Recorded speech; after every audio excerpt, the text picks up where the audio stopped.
गिबि गिबियावनो दिनै जोंहा 8थि जे फाउन्डेसन डे बा गायसन सान बे सानाव सारा बिटिसिनि बिटिआरनि रायजो राजा आइ आफा फोरनिसिम आंनि खुलुमनाय आरो सिबिनाय अननायखौ बयनिसिमबो जासिबाय। दिनै इउपिपिएलनि 8थि गायसन सान बे हाबाफारियाव दिनै आङो दिहिरा ब्लकआव दंफैयो।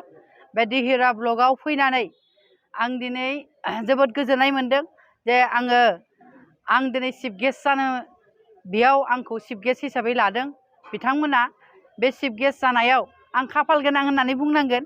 मानो होनबा दिनै आंनि बे नुजाथिनायाव गुबुन गुबुन दोलोनिफ्राय गोबां सुबुं जे बेयाव जइन जाफैदों इउपिपिएल दोलोआव। बिनि थाखाय आङो दिहिरा ब्लकनि सिङाव थानाय मोनफ्रोमबो प्राइमारिनि आफादगिरि आरो नेहाथारि बिथांमोनखौ रोजा रोजा साबायखर बावबाय। मानोना दिनैनि दिनावनो जोंनि दोलोआव गुबुन गुबुन दोलोनिफ्राय फैनानै जइनिं जाफैदों। बेयाव आंहा जोबोद गोजोननाय मोनदों। बेनि थाखायनो दिहिरा ब्लकनि दैदेनगिरि बिथांमोनखौबो आरो फिन आरोबाव साबायखर बावबाय। बेयाव फैबाय थानाय बे 25आव दे जोङो सरकारा 100% फैफिनगोन।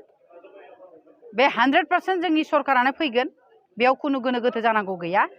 बेनिखायनो आङो बुंनो नागिरदों जि दिनैनि दिनाव गोबां माने गुबुन गुबुन माने ब्लकनि बा गुबुन गुबुन समस्थिनि मानसिफ्राबो मिथिदों जे दिहिरा हिसाबै गोबां पिकआप लागासिनो दङ। बेखौ जोङो सेन्ट्रेलावबो मिथिदों आरो जिल्लानि दैदेनगिरि बिथांमोनहाबो मिथियो जे आङो बेयाव इनचार्ज जानो मोननानै नैबे खबरखौ मोननानै गोजोननाय मोनदों जे दिहिरा ब्लकआवबो फैबाय थानाय 25 बेयाव जाय बिथाङानो इउपिपिएल दोलोनिफ्राय बिथाङा दा गसंगोन बिथाङानो देरहासार जागोन। बियो